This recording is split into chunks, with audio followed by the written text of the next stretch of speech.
By my calculation, you're using 28 million gallons per day, and we have available capacity of 34. So you're at 82% capacity. Now, these are mechanical systems. So these aren't systems that you want to run at 100%. Think about running your car with your accelerator floored all the time. Assuming that you could run at that speed for an extended period of time without running into other vehicles and those kinds of things. But at the end of the day, your engine or your transmission isn't designed to run at 100% capacity all of the time. So it isn't advisable to run these mechanical systems at 100% capacity. The other concern I have here, and we just spent a lot of time talking about our disagreement with the Growth Act, but we're required to grow by 18,000 units over the next 10 years. You don't have the water or sewer capacity to even meet that at this point, right? And so, and I assume the developers in the room want to be able to keep building. And if we don't have the capacity, the building will come to a halt. These numbers are also assuming that we don't get an industrial user that comes in and uses a significant amount of water, and then we don't have the capacity to build 7,200 homes. Because if that water gets used for commercial or industrial, that number goes down and is no longer available. So we want to keep growing. In order to do that, we have to have infrastructure. It reminds me a little bit of when I was a lot younger and had hair and we had a growing family. I remember my wife and I came to a juncture where we had 3 kids and we were pregnant with the 4th, and we had a 5-seater car.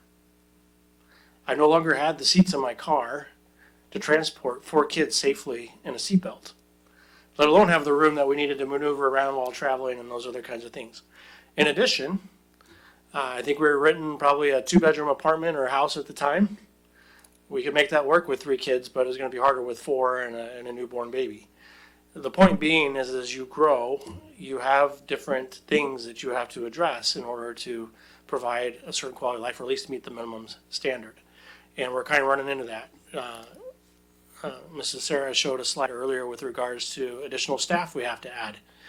We're growing to a point that the state, in their enforcement and monitoring of us, has now moved us into a different tier of compliance, which comes with cost.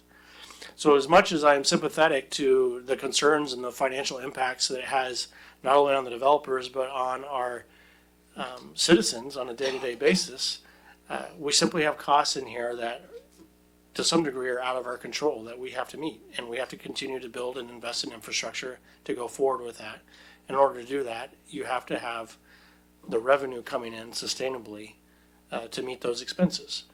And I'll make this point again too, and that is, this is set up as an enterprise fund. Our water and sewer rates aren't supported by property tax. We're required by state law that our water pays for water and sewer pays for sewer. So if we're going to add infrastructure, that has to be built into rates.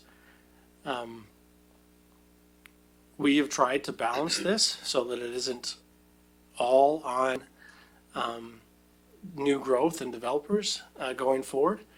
But at the same time, and to be honest with you, I'm surprised we haven't got more feedback from citizens, particularly those on fixed incomes, with these significant increases. The water and sewer rate increases are phased in. We need a 60% increase in water. That's phased in over a 3-year period. We need, about a 24% increase in sewer rates? That's phased in with an 8% increase each year. Those are steep.